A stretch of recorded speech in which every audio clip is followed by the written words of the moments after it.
Mjumbe wa mkutano mkuu wa Chama cha Mapinduzi CCM Taifa ambaye pia ni katibu wa siasa na uenezi wa wilaya Geita, Gabriel Nyasunga Nyasilu, amesema ilani ya uchaguzi ya mwaka 2020-2025 imetekelezwa kwa kiwango kikubwa hasa katika sekta muhimu kama vile elimu, afya, miundombinu ya barabara, maji na nishati ya umeme. Akizungumza leo katika viwanja vya ukumbi wa Jakaya Kikwete jijini Dodoma, Nyasilu amesema utekelezwaji wa miradi hiyo umechochea maendeleo ya wananchi na kuinua hali za maisha hasa kupitia mikopo mbalimbali inayotolewa na serikali kwa ajili ya kuwawezesha kiuchumi. Aidha, amebainisha kuwa chama kinajipanga kutoa ilani ya uchaguzi ya mwaka 2025-2030 ambayo itakuwa na mwelekeo wa kutatua changamoto zinazowakabili wa Tanzania na kugusa maeneo yote muhimu yanayohitaji maboresho.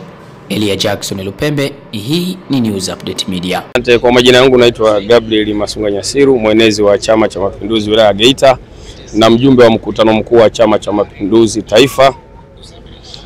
Tupo hapa, tumeripoti jana na leo tumeanza rasmi mkutano mkuu wetu wa Chama cha Mapinduzi Taifa, na asubuhi hii tumeanza na mabadiliko madogo ya katiba, kwa maana ya yapo mambo ambayo chama chetu kimeona kuna kila sababu kuyaongeza kwenye katiba yetu ya Chama cha Mapinduzi. Na baada ya kumaliza tumeingia kwenye ajenda ya pili ya utekelezaji wa ilani.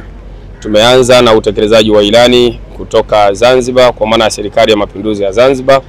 Tumepokea kazi ambazo zimefanywa na serikali yetu ya mapinduzi ya Zanzibar chini ya Daktari Hussein Ali Mwinyi, rais wa serikali ya mapinduzi.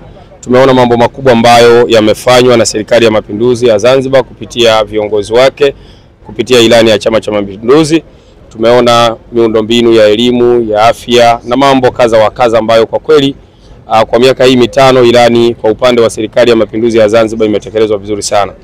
Lakini pia tunaenda kupokea sasa utekelezaji wa ilani ya Chama cha Mapinduzi kwa maana ya serikali ya Jamhuri ya Muungano wa Tanzania.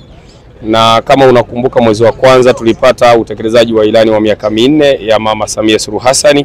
Sasa leo tunaenda kupata utekelezaji wa miaka 5 yote furu, kwa sababu ndo tunaenda kuhitimisha miaka yote 5. Ni matumaini makubwa na Watanzania ni mashahidi kwamba ilani yetu ambayo ilizinduliwa 2020 na tunaenda kuihitimisha kwenye mkutano mkuu huu, ambapo kesho tunaenda kupata ilani mpya. Matumaini makubwa kwamba kazi kubwa sana imefanyika. Hakuna sehemu ambapo miradi ya kimaendeleo, miradi ya kimikakati imesimama, na yapo mambo mengi mapya ambayo kwenye uongozi wa Daktari Samia Suluhu Hassan yamefanyika kwenye miaka hii 4. Na kesho kwa mujibu wa ratiba sasa tutazindua ile ilani yetu sasa ambayo tunaenda kutamba nayo. Ilani yetu ya mwaka 2025-2030 yenye kauli mbiu ya kazi na utu, tunasonga mbele. Kesho tunaenda kuizindua, na nafikiri tuwe na subira tutakapoizindua tukasomewa, na kwa sababu na sisi tutapata nakala, tutaweza kuona yaliyomo mle ndani, chama kimejipanga kufanya nini kwa wananchi kwa miaka hii 5 inayokuja. Kwa tuwe na utulivu kidogo, masaa ya kesho kwa uwezo wa Mwenyezi Mungu inshallah tutaona kila ambacho Chama cha Mapinduzi kimeandaa, kushirikisha wadau, kushirikisha viongozi mbalimbali, taasisi za kiraia, na hatimaye ilani yetu imekamilika na kesho tunaenda kuizindua.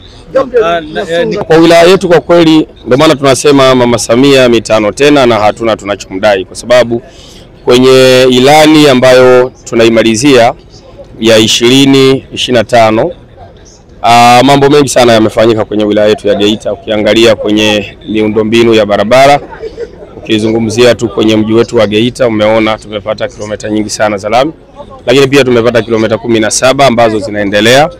Tumepata shule mpya ya wasichana ya zaidi ya bilioni 4, na sasa hivi inakuja fedha nyingine kwa ajili ya shule tena ya wavulana. Miundombinu ya maji tuna mradi wa bilioni 124 ndani ya hiki kipindi, na mambo mengine mengi sana ambayo kwa kweli ilani yetu ya uchaguzi ya 2020-2025 imetekelezwa kwa kiwango kikubwa sana kwenye wilaya yetu. Ongeza na baada ya waziri wa TAMISEMI, kama unakumbuka, sisi kama viongozi lakini na wananchi pamoja na wadau mbalimbali waliweza kupongeza. Na unajua unapotoka kwenye halmashauri ya mji kwenda kwenye manispaa, tafasiri yake kuna vitu vingi vinaongezeka, mambo ya kibajeti yanaongezeka. Kwa hiyo tunatarajia kwa sababu sasa tunaenda kwenye mwaka huu wa fedha, tunaumaliza, tunaenda mwaka wa fedha mwingine, bajeti yetu pia ya manispaa ya Geita itakuwa imeongezeka ukikompea na tulivyokuwa kwenye mji. Na bajeti ikiongezeka, tafasiri yake miundombinu na huduma za kijamii zitapata fedha nyingi za maendeleo. Yasir, nini matarajio yenu kuhusiana na ilani ambayo sasa mnaitazamia?